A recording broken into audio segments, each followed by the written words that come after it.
Good afternoon. It's Monday, the 9th of January 2023, just after 1 o'clock. Welcome to UK Column News.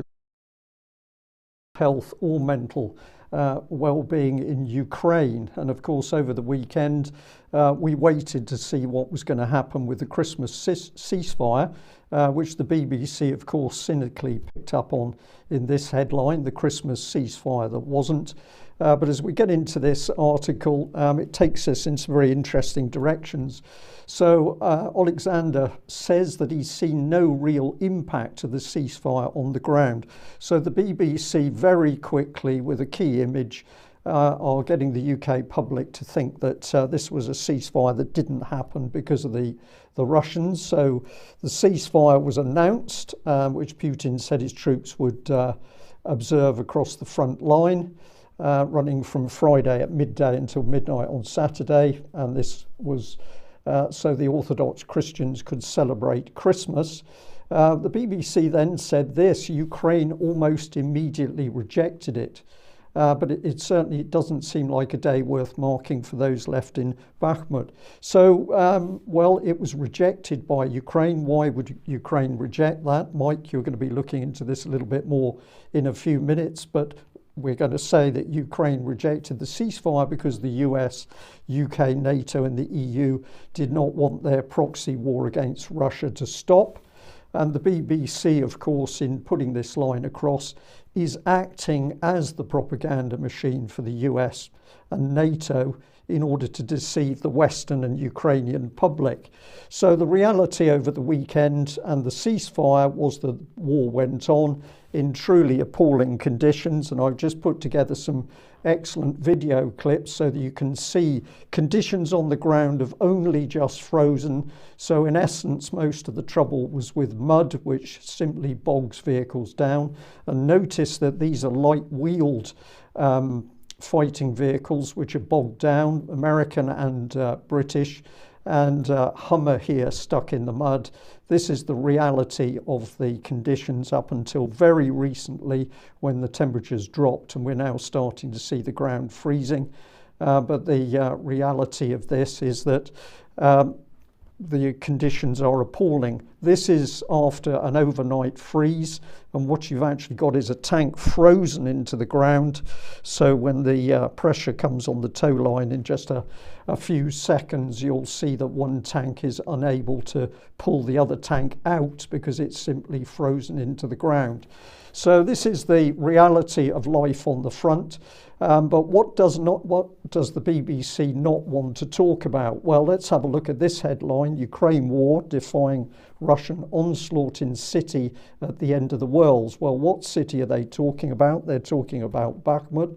And this is pure propaganda, because the BBC does not want to report the reality of the slaughter of Ukrainians on the battlefield as the Russians continue a grinding advance. A map included in the reporting by the BBC is the normal simplistic map, where they're basically trying to say that Ukraine has regained vast amounts of territory, that the front line is stagnant because the Russians can't move forward, when the reality on the ground is very different. The reality is the Russians are slaughtering Ukrainian troops.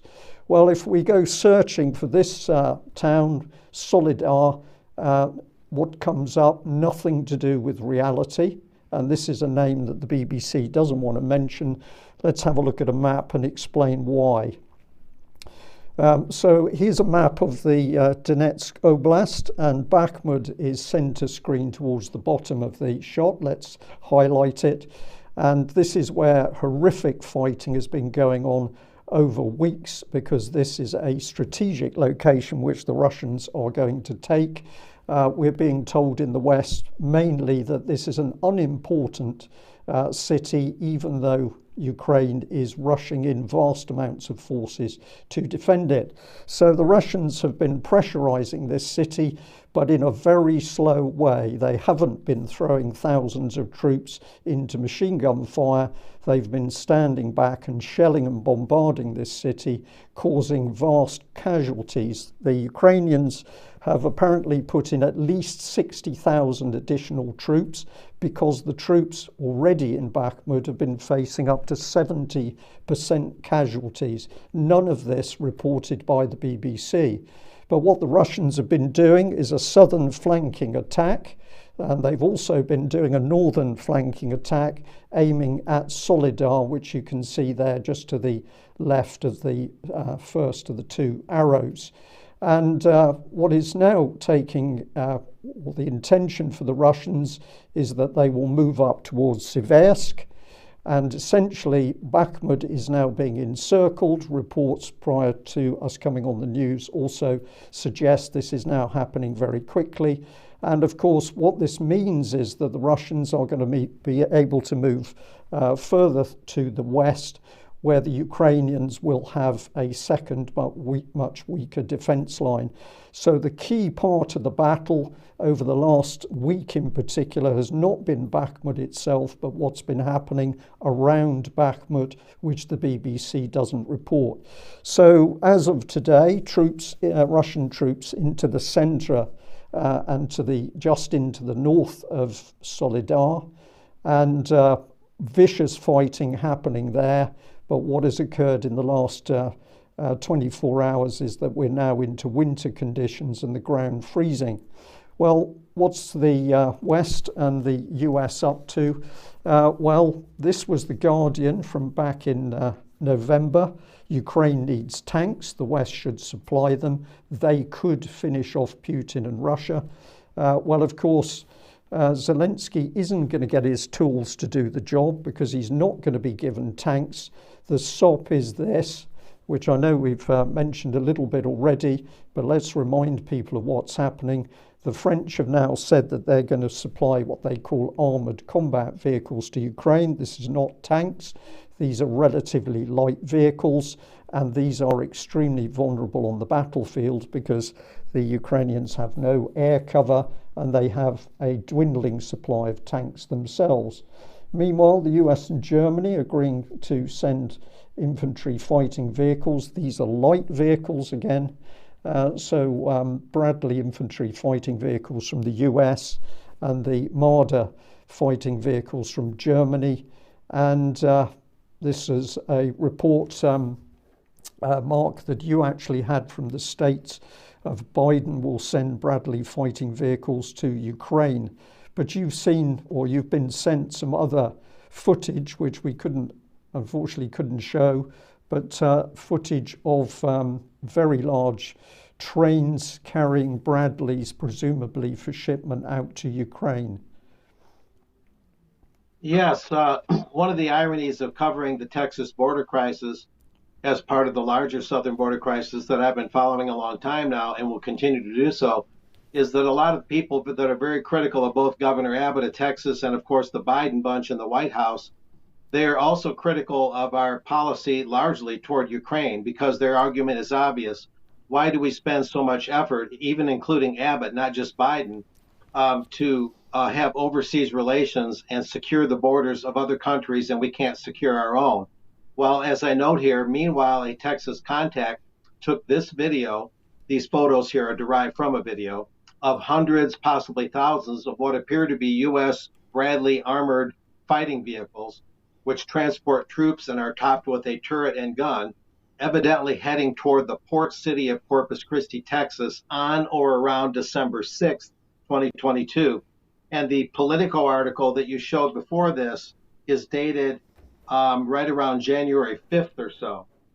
So this is a good 1 month before these articles were coming out, at least when these Bradleys, what would appear to be Bradleys, were sighted. And Corpus Christi and Houston are two of the largest ports in the United States, alongside Los Angeles and other ports like that.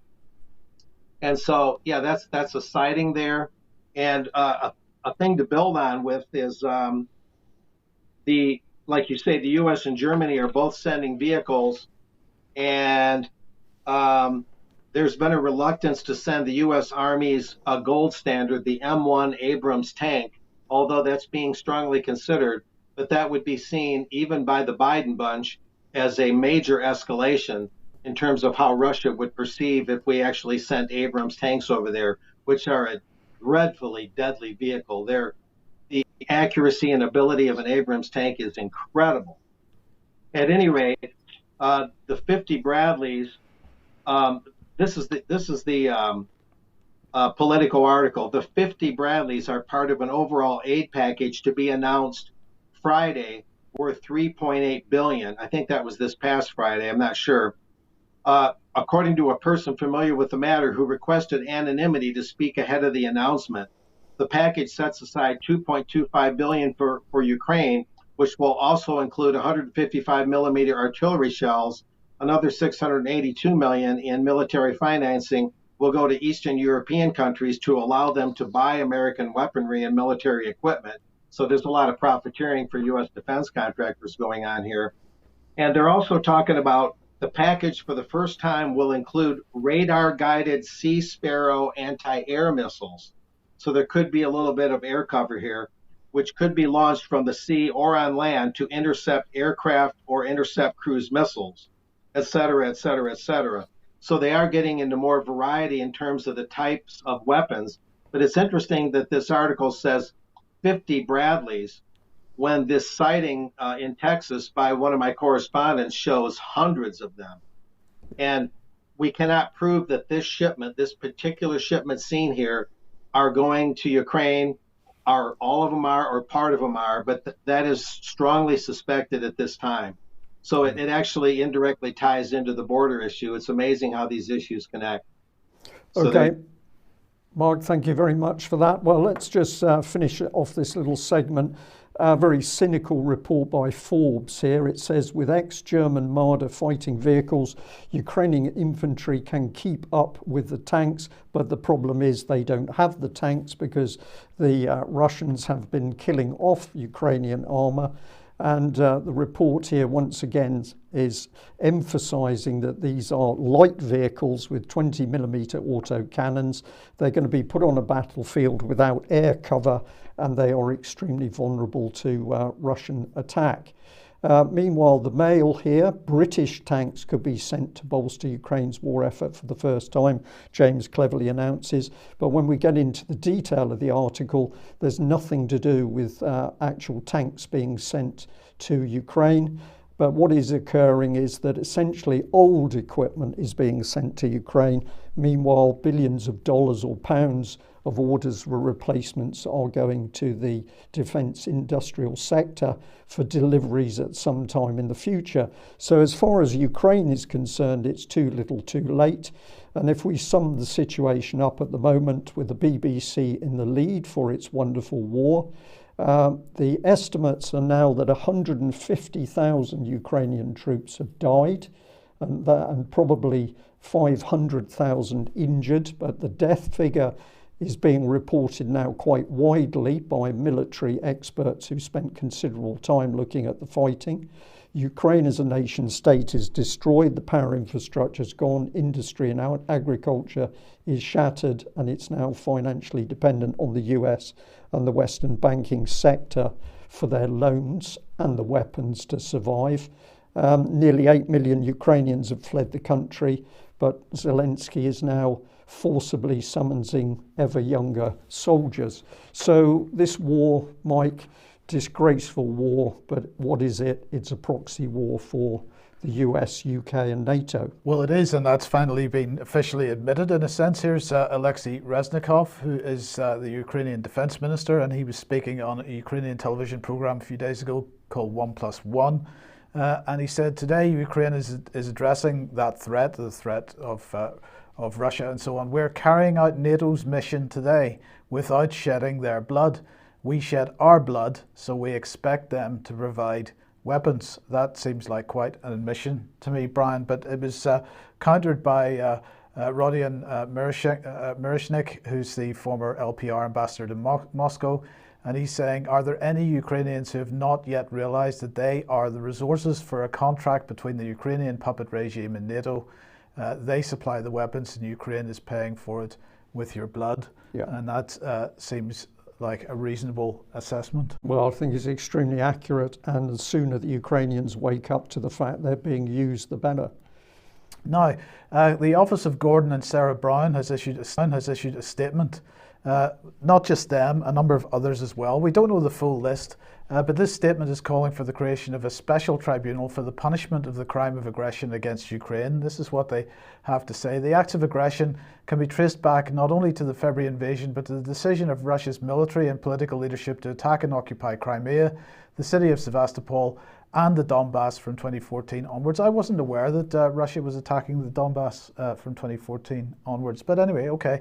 If proven in court, these acts of aggression could constitute what the Nuremberg trials termed the supreme international crime, for it is the crime of aggression from which most other international crimes, war crimes, crimes against humanity and genocide often flow. The International Criminal Court has powers to investigate any act of genocide and so on. Since Russia has not ratified the statute, there's a problem that the ICC can't act, is what they're saying. Therefore, they need this tribunal. And so they say, to complement the actions now underway before the ICC, we propose the creation of a special tribunal with a limited focus on the crime of aggression.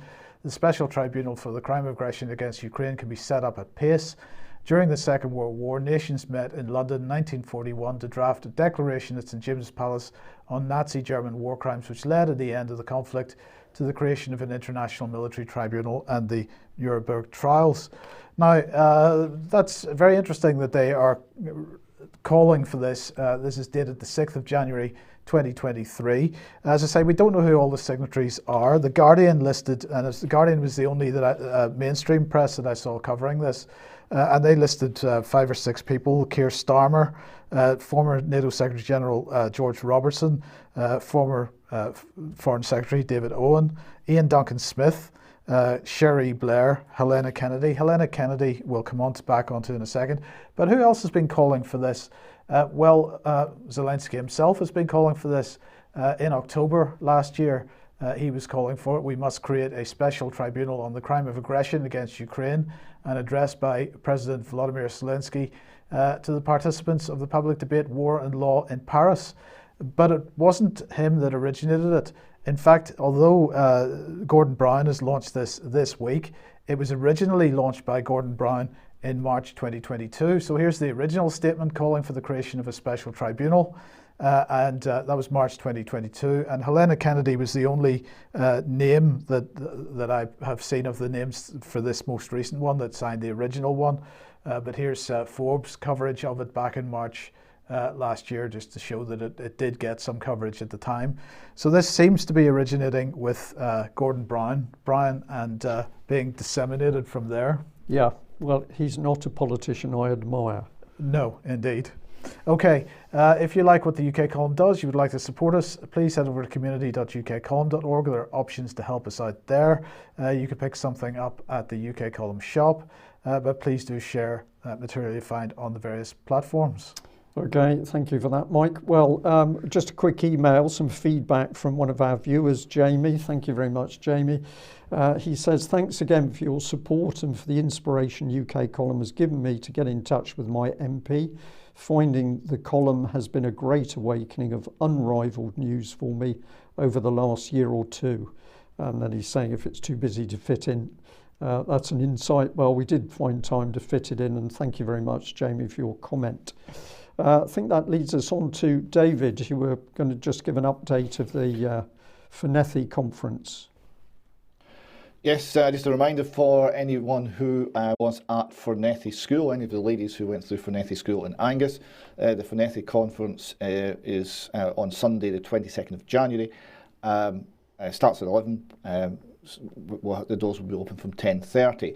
If there's anyone who wasn't at Fenethy who has something that they feel they have to offer for that conference, if they could get in touch with me, david@ukcolumn.org, we can have a chat about that. But that conference is for the Fenethy ladies, and we see in this next slide here a reminder of what will happen on the day. Brian's coming up to join us, and he will be making the closing address. Be a lot of information coming from the Fenethy women themselves, plus research that we've done, plus a speech by John Halley, advocate, and he has had a lot of experience of dealing with corruption in the Scottish state, in this particular area of the safety of children. So he will have many interesting things to say.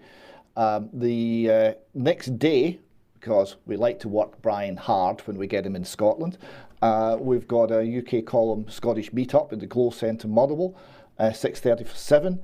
We've got Brian, we've also got Dr. Bruce Scott, and we've also got Richard Lucas, plus myself. So all the UK column viewers north of the border, anyone else who can make it, please join us there. That should be a good evening.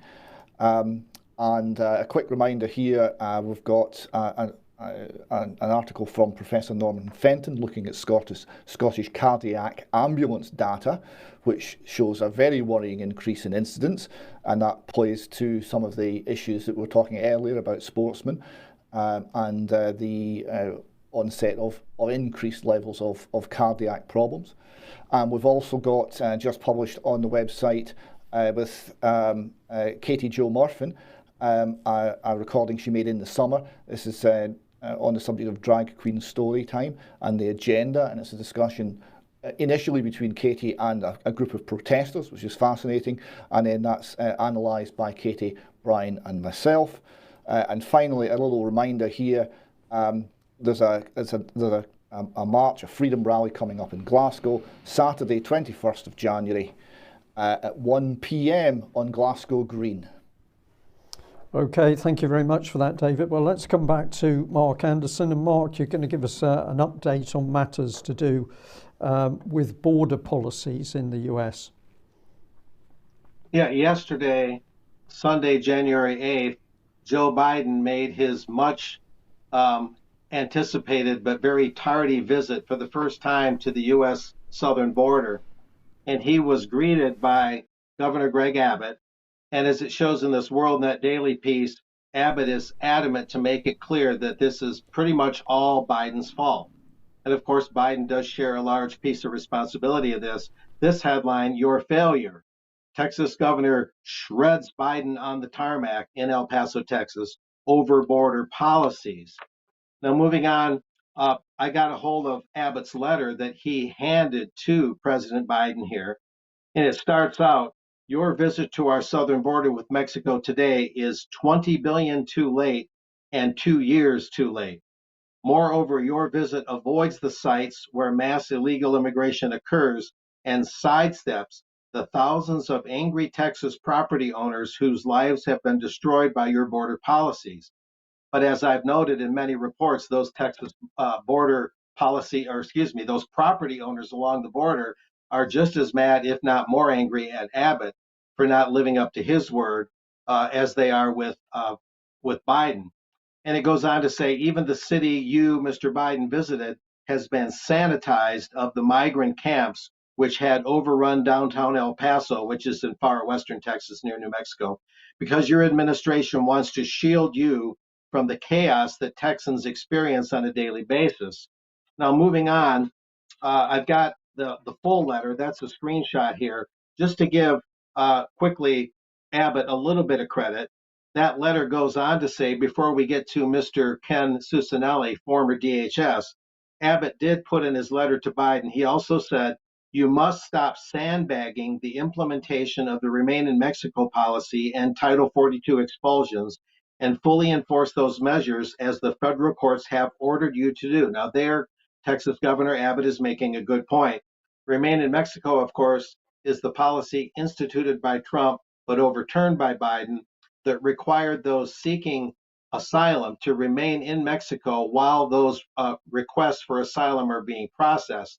If you take that out and allow them to get into the United States, then that increases the likelihood and the strong incentives to disperse them throughout the United States and just hope that they'll come back for their court hearing, and many don't. And the letter to Mr. Biden also, to Abbott's credit, it also said, "You must aggressively prosecute illegal entry between ports of entry and allow immigrations and customs enforcement to remove illegal immigrants in accordance with existing federal laws. You must immediately resume construction of the border wall in Texas using the billions of dollars Congress has already appropriated for that purpose. And this one's kind of a no-brainer. You, Mr. Biden, must designate the Mexican drug cartels as foreign terrorist organizations I can't imagine why they're not categorized that way already. But moving on, this is what provides the counter narrative. Now, while Mr. Abbott did make those salient points yesterday to Mr. Biden in that hand delivered letter, um, a couple of months ago or so, Ken Cuccinelli was on Fox News, and he's formerly with the DHS, the Department of Homeland Security, and he puts in this headline, which recorded his visit with Fox News, Abbott's invasion declaration, which happened in mid-November, without deportation, all it is catch and release on the state level, as Ken Cuccinelli remarked. And in this article, going on here to the next, Governor Greg Abbott invoking the U.S. and Texas invasion clauses won't change anything if illegal immigrants aren't deported, as Ken Cuccinelli, a former Trump administration official, told Fox News back in mid-November. Going on, Abbott announced Tuesday, November 15, that he invoked the clauses to, quote, defend our state against an invasion, to combat the record-setting wave of illegal immigration occurring along the border. The Texas Republican, Abbott, sent a letter to Texas county judges indicating that he would deploy the National Guard and the Texas Department of Public Safety, which is the state police, and build a border wall, among other actions. But here's the key part that Cuccinelli shared on Fox News. If the goal is actually to reduce harm to Texas, then Abbott needs to start using the invasion authority to return people to Mexico, said Ken Cuccinelli, who served as Department of Homeland Security acting deputy secretary under Trump. Continuing on, quote, he, or Abbott, hasn't done anything but talk about the invasion authority. See, so this vindicates and corroborates what I've been reporting. And he goes on to say, this is just catch and release with state officials, Cuccinelli continued. Everybody knows an invasion exists, but to actually repel it means putting people crossing the border back into Mexico.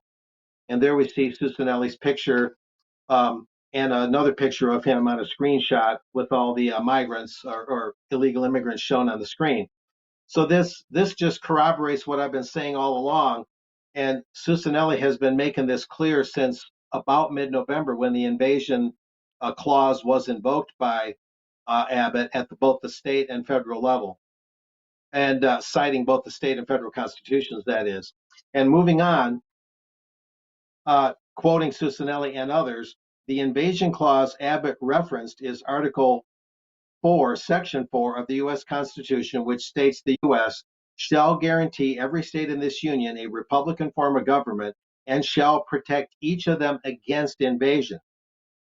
And this next quote enlarged is from Kinney County, Texas Attorney Brent Smith, as he told Fox News.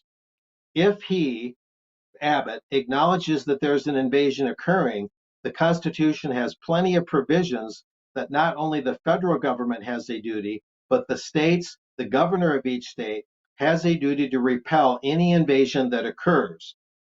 As this Kinney County attorney, Brent Smith, said, the next step is fulfilling the duty as the governor to repel it, Smith continued.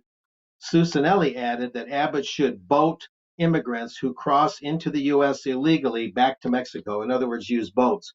So you've got a lot of people coming out and who are on record, that is, pointing out what we've been pointing out and what I've been reporting, that Abbott might criticize Biden, and rightly so and deservedly so, but he has equal responsibility here, that more and more critics, very credible ones, are pointing out that while he has equal responsibility, it's just a lot of talk and he's not actually carrying it out. Now, this is a quick picture of the Texas state capitol in Austin. It's the largest state capitol.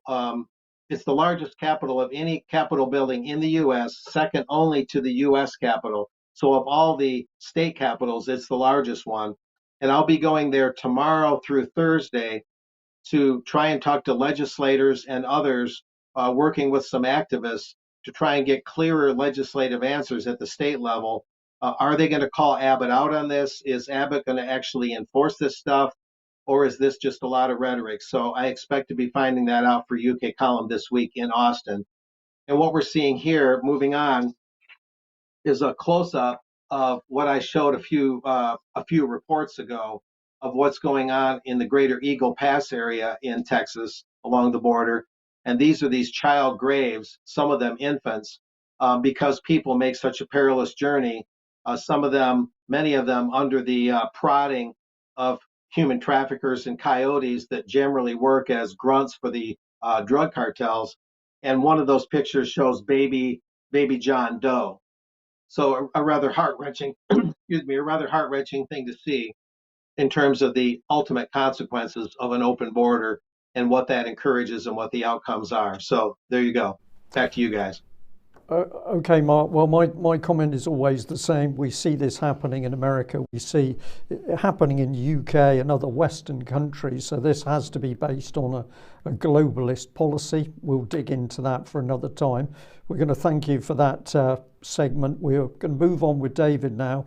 We will cover your other segment in extra time, Mark. Right, David, let's have a look at economy and Japan, first of all.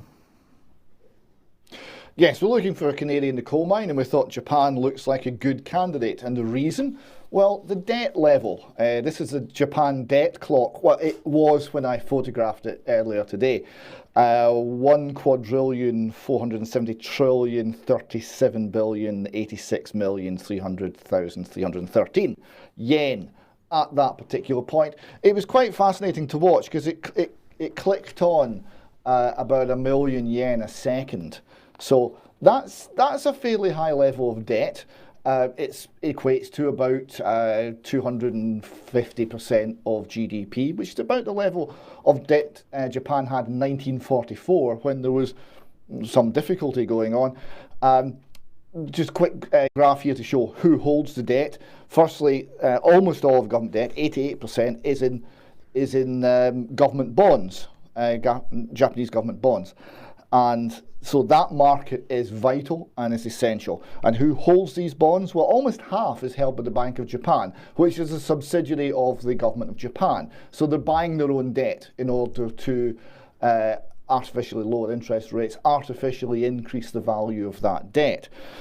It's also held by Japanese pensions, life insurance companies, etc. So it's all in the Japanese banking sector, essentially.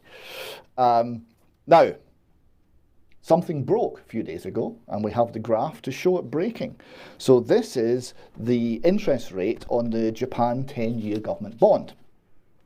And we see it was being suppressed at 0.25% because that was government policy, and they were buying lots and lots and lots of bonds to keep it at that level. And suddenly it doubled because they said, well, we're going to still keep it at zero, but it's not zero plus or minus 0.25%. It's going to be zero plus or minus 0.5%. So that was the new policy, and immediately the price level shot up to the new limit. The Financial Times had several articles on this. One of them, I actually think it's rather wonderful because it has so much comedy in it, and it's based on that wonderful economic indicator, South Park. But I actually kind of sympathise with the author, who's Robin Wrigglesworth. So he says it's the end of the sub-zero bond yield era, and he says ominously, for now. And he's pointing out, well, he says pour one out, so he's suggesting alcohol is the only way to actually recognise this moment. Pour one out from the weirdest macroeconomic phenomenon of all time. So the whole issue of having government bonds at negative interest rates, so you're guaranteed a loss if you buy them, that's gone, right? So that's okay. And he finishes off his piece with one of the sort of topics, one of the phrases that makes me love looking at what's happening on the economic markets these days. He says, behold a classic vomiting camel chart, and that's the sub-zero bonds disappearing, the market value of negative yielding bonds disappearing to zero.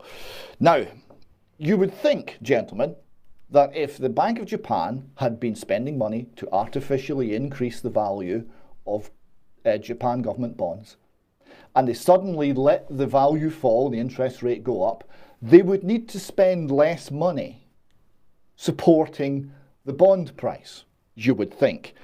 It didn't work out that way. In fact, it worked out the exact opposite. The Bank of Japan buys record amounts of bonds to defend the new target. Now, what this shows is imminent collapse. This shows that the market's not believing this, and they smell blood in the water.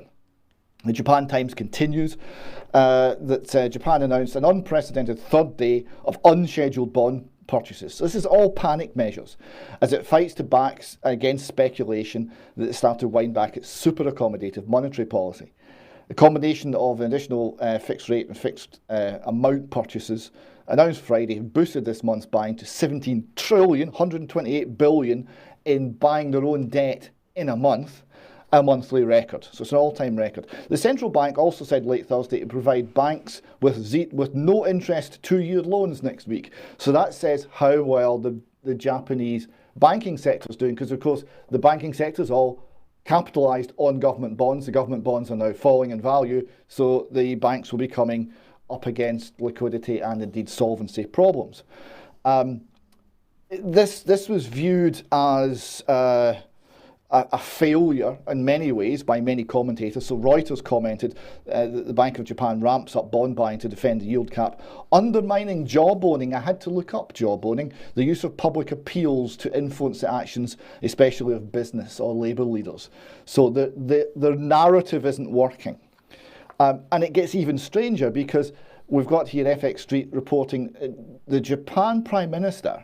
Now bear in mind the Japanese government basically owns the Japanese central bank. It's a subsidiary company of the Japanese government.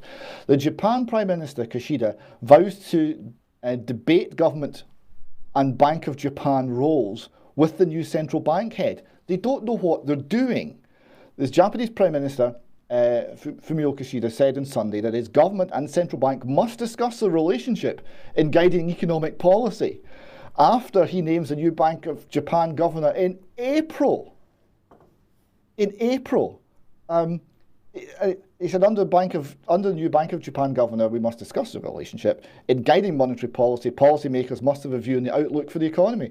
There needs to be careful communication and dialogues with markets. It's going to wait to April. Now, what that is the equivalent of used to be an old comedy program with Spike Milligan called Q7, I think. And at the end of the sketches, all the actors would just stop and they'd shuffle towards the camera and say, what are we going to do now? That's what that is.